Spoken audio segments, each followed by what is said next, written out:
Okay, so here's some feedback on the discussion board 2 and your questions on that discussion board.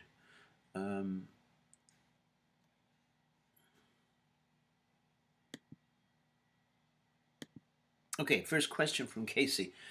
It's interesting how abstraction can both distort and illuminate reality. Can anyone provide more examples, different from the lecture examples, to show how abstraction illuminates and distorts reality? Well, here are a couple of examples, and this is from sport and the coverage of sport.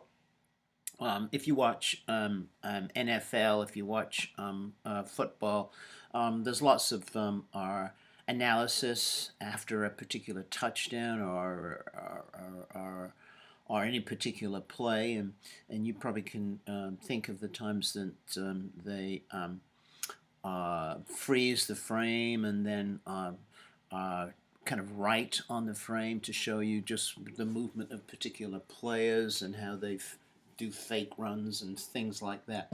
So that's a way that abstracting from the online progress of the game helps you understand a particular play.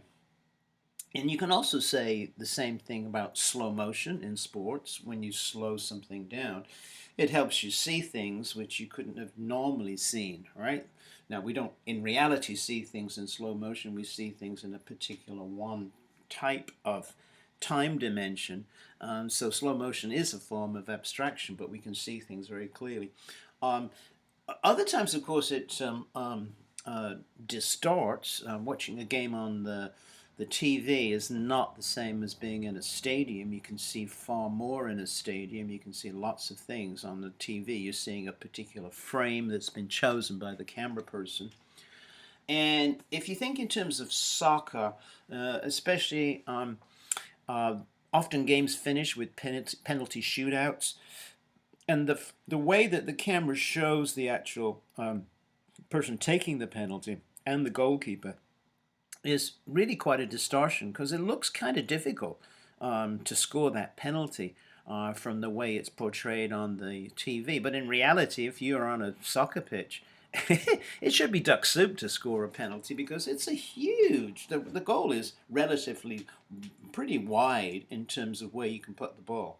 So that's a way that sports coverage through its camera angles can distort the particular reality of the game. So any more examples, that would be great. Okay, Sarah, and this is a whole series of questions about folk language teaching. Sarah says, I'm confused in general about folk language teaching. Is this restricted to a small area of learning? For instance, is it only folk language learning if it is specific to a certain town or state, or can it be for a whole country? I think what I'm trying to get at in terms of folk language teaching is really similar to folk art. And if you look at the picture there, there's an example, a wonderful example from Passion Works, and that is really folk art. It really is artists who have had no formal training, who are often called naive in the way that they look at things, but it's really powerful. It's really emotionally grabs you. And that's the idea of folk language teaching. We're talking about language teaching usually by people who have had no formal training, but they are grasping onto something which they are able to communicate very strongly. So no, it's not something to do with any time and place. It's really to do with the actual teacher and their ability to put over particular emotional content. They haven't had any real training, but they feel something very strongly. Next question about folk teaching. How effective is folk teaching? The use of ostension and culturally relevant topic matter can only get a learner so far. Some aspects of clear and effective use, but without extensive pre-planning and clear learning objectives, folk teaching appears to be extremely inefficient. Yeah, I agree with you, James.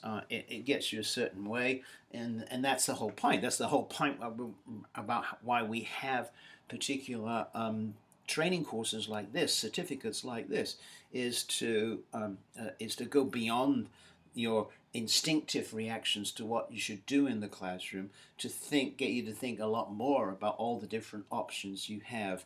And so ostension, pointing things out, giving them words is just one particular strategy, but there are many, many other strategies. It still can be a very powerful one, and what you'll see, the idea of ostension, or particular comprehensible input, as it is often been called by uh, um, in terms of a particular approach called a natural approach, which very much depends upon ostension to be able to provide comprehensible input. And you'll be learning a little bit more about that later.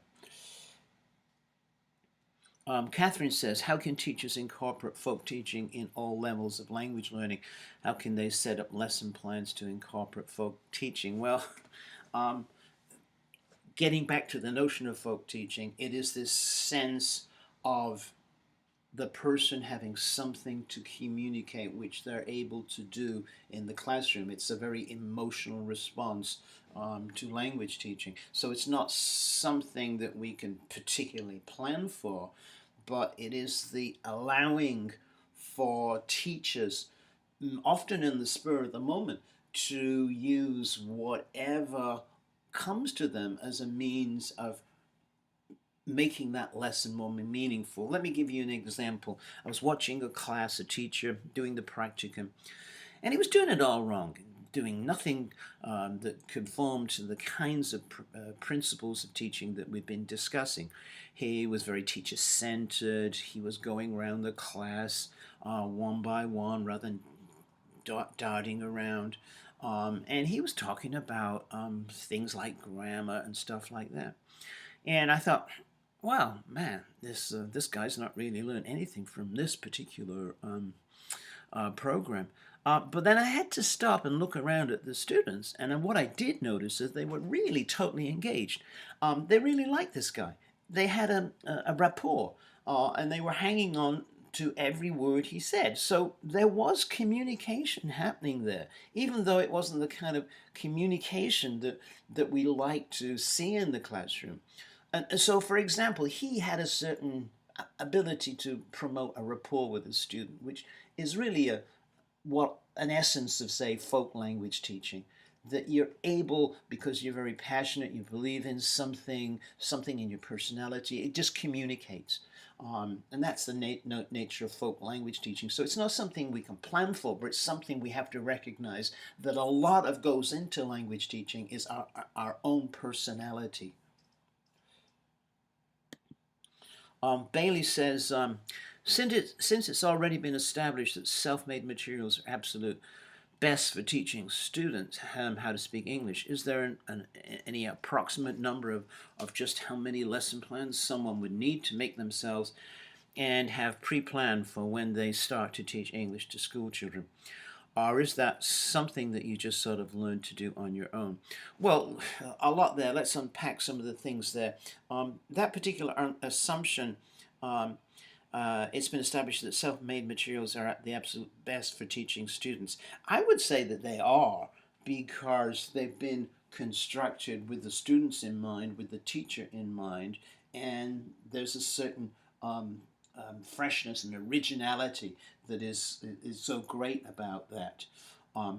But of course, you can't do that all the time. It's very difficult to create your own materials all the time. So we have to rely on commercially made materials. So it's often a balance of the two. So whereas I'm encouraging you to make your own materials specific for your particular students and who you are as a teacher, it's not something we can do all the time. So we have to always balance the two, what we can produce ourselves and what we need to use that's already been created.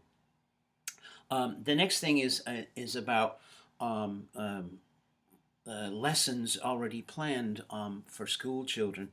Again, it's difficult because you don't know exactly what age the particular students are, what particular cultural context you're going to be teaching in, so it's often a little difficult to do that. You can begin to generalize to the kinds of things that kids like at certain ages. So one thing that's really important if you're going out to teach children is to try and put together a series of games word games, songs, and particular, maybe you collect certain pictures that are interesting. Because those are the kinds of things, the things which are easy to carry with you, because you carry them in your head. Those are the kinds of things to have. Lots and lots of things like that. So it's not easy to create whole lessons, but it's certainly a lot easier to collect a lot of little games, of lots of little things like that that you can just pull out of your head when you need them.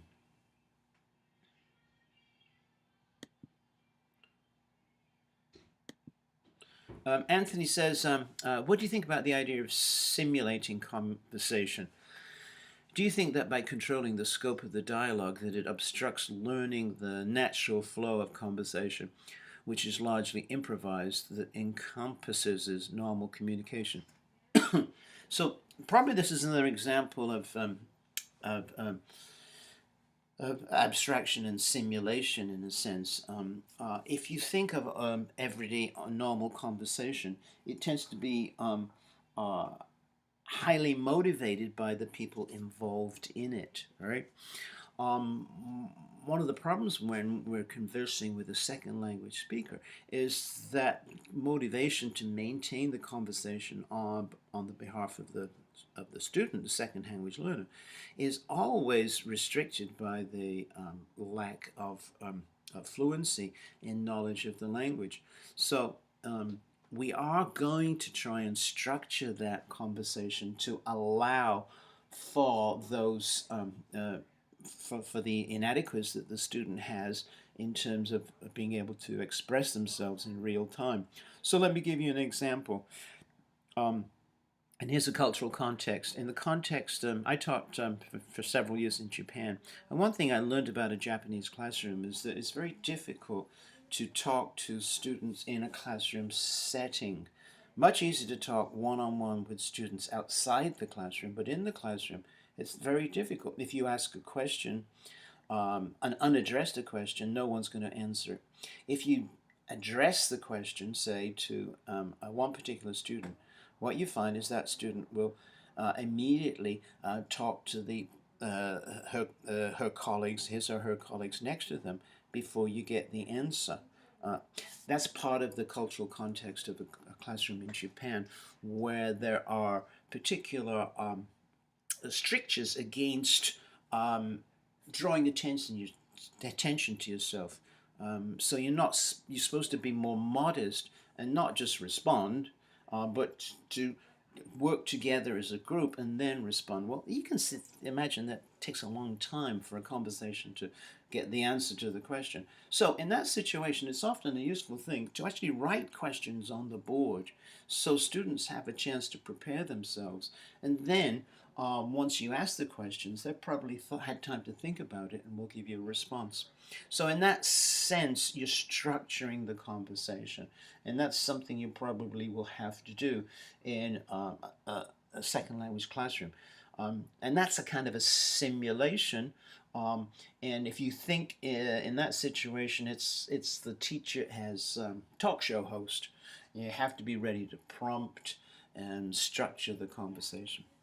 Okay, thank you for those questions. I'm looking forward to more questions next time.